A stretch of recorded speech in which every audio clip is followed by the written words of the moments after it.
Hello दोस्तों, मेरा नाम है आरती और आप मेरे साथ बने हुए हैं ज़ीरो सब्सक्राइबर चैनल पर, जिसमें आप सभी का बहुत बहुत स्वागत है। तो आइए आज की कहानी को शुरू करते हैं। दो बैलों की कथा। एक बार एक गांव में झूरी नाम का एक किसान रहता था। उसके दो बैल थे, हीरा और मोती। दोनों ही बैल हट्टे कट्टे और बलशाली थे। झूरी को उन दोनों से बहुत लगाव था। दोनों बैल भी झूरी को बहुत पसंद करते थे।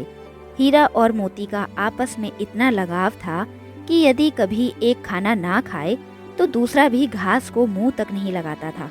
एक दिन की बात है, झूरी की पत्नी का भाई गया दोनों बैलों को अपने साथ ले गया। दोनों बैल इस बात से हैरान थे कि उन्हें गया के हवाले क्यों किया गया है।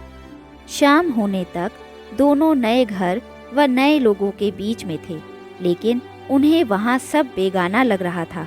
रात को जब सभी सो रहे थे तो दोनों रस्सी तोड़कर झूरी के यहाँ भाग खड़े हुए। सुबह सवेरे ही जब झूरी ने उन्हें अपने यहाँ देखा तो दौड़कर उन्हें गले से लगा लिया। ये देखकर झूरी की पत्नी बिल्कुल भी खुश नहीं थी।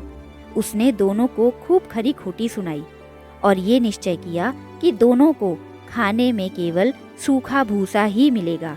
अगले दिन गया फिर आकर दोनों बैलों को अपने साथ ले गया। गया पिछले कल की घटना से बेहद क्रोधित था, इसीलिए उसने वहां भी दोनों को खाने के लिए सूखा भूसा ही दिया। किसी तरह रात कटी और सुबह दोनों को हल जोतने के लिए खेतों में ले जाया गया। हालांकि दोनों ने जैसे एक कदम भी ना उठाने की कसम खा रखी थी। दोनों की खूब पिटाई हुई। रात को खाने में फिर भूसा ही मिला। दोनों बैल निराश ही खड़े थे। तभी वहाँ एक छोटी सी लड़की आई और दोनों को एक एक रोटी खिलाकर चली गई। एक एक रोटी से दोनों का पेट तो नहीं भरा, लेकिन उनके दिल को सुकून जरूर मिला। पता चला कि उस लड़की की सगी माँ के मरने के बाद वह सौतेली माँ के पास रहती थी। उसकी सौतेली माँ उसे मारती रहती थी। शायद यही वजह थी कि उसे बैलों के लिए अपनापन था। दोनों बैल उस छोटी लड़की के बारे में सोचकर चुपचाप अपना समय बिताने लगे। एक रात दोनों ने सलाह करी कि वे दोनों गले में बंधी रस्सी को चबा चबा कर तोड़ देंगे और वहां से भाग जाएंगे। उसी रात जब वे रस्सी को तोड़ने की कोशिश कर ही रहे थे कि तभी तो वही छोटी लड़की वहां आई और उसने दोनों को रस्सी से आज़ाद कर दिया। दोनों ने छोटी लड़की से विदा ली और दौड़ने लगे। इतने में गया को इसकी खबर लग गई और वो अपने आदमियों के साथ उन दोनों के पीछे दौड़ा। हीरा और मोती इतना तेज भागे कि उन्हें अपने घर का रास्ता भी याद नहीं रहा। वे रास्ता भटक गए थे। दोनों को भागते भागते भूख भी लग गई थी। रास्ते में मटर का एक खेत दिखा तो दोनों ने वहां जाकर जमकर मटर खाई। अभी दोनों खेत में चर ही रहे थे कि वहां एक सांड आ धमका। दोनों ने हिम्मत दिखाकर उसे वहां से खदेड़ दिया। इतने में मटर के खेत के सेवक हाथों में डंडा लिए आ पहुंचे।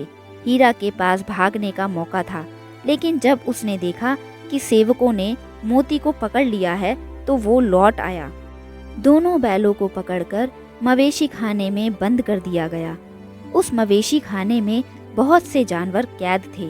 वहाँ कई बकरियां, घोड़े, भैंसे और गधे बंधे हुए थे, लेकिन किसी को भी खाने को कुछ नहीं दिया जाता था। इसी वजह से सभी जानवर कमजोरी के कारण जमीन पर बेजान पड़े हुए थे। जब पूरा दिन बीत जाने पर भी खाने को कुछ नहीं मिला तो हीरा के सब्र का बांध टूट गया। उसने बाड़े में कच्ची दीवार पर जोर से अपना सींग गड़ा दिया, जिससे मिट्टी का एक टुकड़ा निकल आया। ये देखकर हीरा को हिम्मत मिली और वह दौड़ दौड़ कर अपने सींगों से दीवार की मिट्टी गिराने लगा।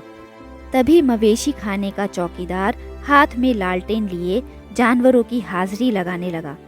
हीरा की करतूत देखकर उसने उसकी डंडे से पिटाई शुरू कर दी और उसे मोटी रस्सी से बांधकर वहां से चला गया।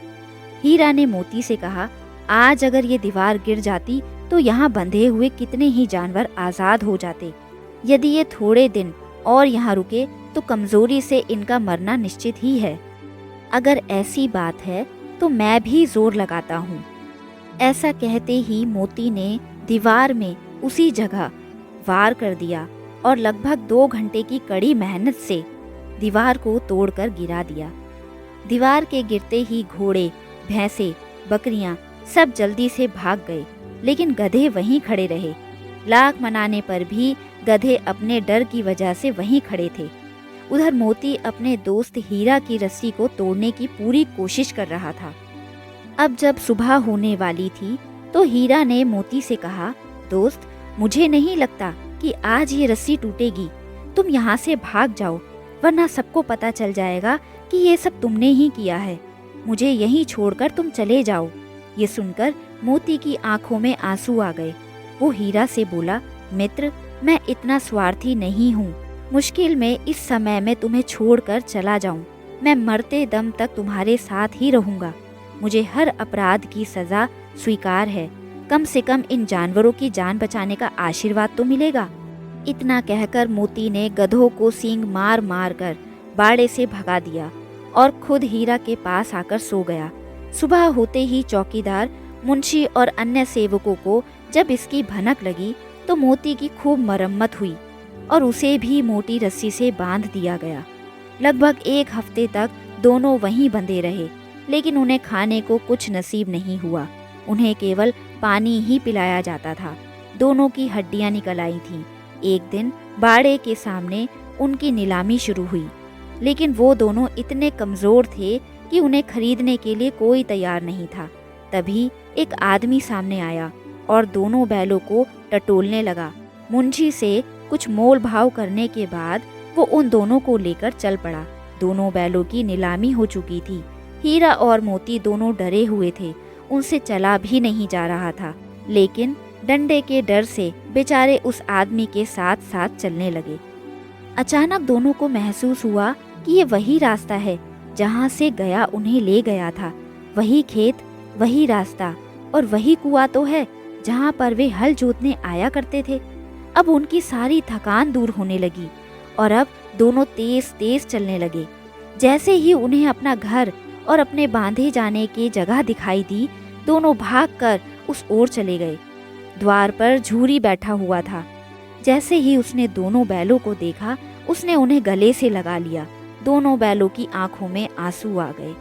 तभी वो आदमी वहां बैलों के पीछे पीछे पहुंच गया और उसने दोनों बैलों की रस्सियां पकड़ ली।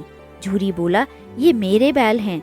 आदमी ने कहा, मैंने इन्हें मवेशी खाने की नीलामी से खरीदा है। झूरी तपाक से बोला, मेरे बैलों को बेचने का हक किसी को नहीं है। अगर मैं इन्हें बेचूंगा तभी ये बिकेंगे। आदमी ने जवाब दिया, मैं थाने में जाकर रिपोर्ट दर्ज करवाता हूँ। झूरी बोला, ये मेरे बैल हैं। इसका सबसे बड़ा सबूत यही है कि ये मेरे दरवाजे पर खड़े हैं। फिर उस आदमी ने आओ देखा ना ताओ और दोनों बैलों को अपनी ओर खींचने लगा। तब दोनों बैलों ने भी उसे अपने सींगों से खदेड़ दिया और गांव से दूर भगा दिया। इतनी देर में दोनों बैलों के लिए भूसा, दाना और चारा भर दिया गया। हीरा और मोती दोनों मिलकर चारा खाने लगे। झूरी साथ में खड़ा उन्हें सहला रहा था। तभी झूरी की पत्नी भी अंदर से आई और उसने दोनों बैलों के माथे चूम लिए और खूब सारा प्यार किया। दोस्तों, ये कहानी हमें 2 बातें सिखाती है। पहली ये कि हमें अपनी स्वाधीनता के लिए अपने आखिरी अंतिम समय तक संघर्ष करते रहना चाहिए, और दूसरी ये कि हमारे जीवन में चाहे कितनी भी मुश्किलें क्यों ना आ जाएं, लेकिन सच्चे दोस्त हमेशा साथ निभाते ही हैं। दोस्तों, ये कहानी यहीं ख़त्म होती है। आई होप आपको ये कहानी अच्छी लगी होगी। अच्छी लगे तो लाइक, शेयर और सब्सक्राइब ज़रूर करिएगा। अपना कीमती समय हमें देने के लिए दिल से धन्यवाद। मिलते हैं ऐसी एक कहानी के साथ। तब तक के लिए नमस्कार।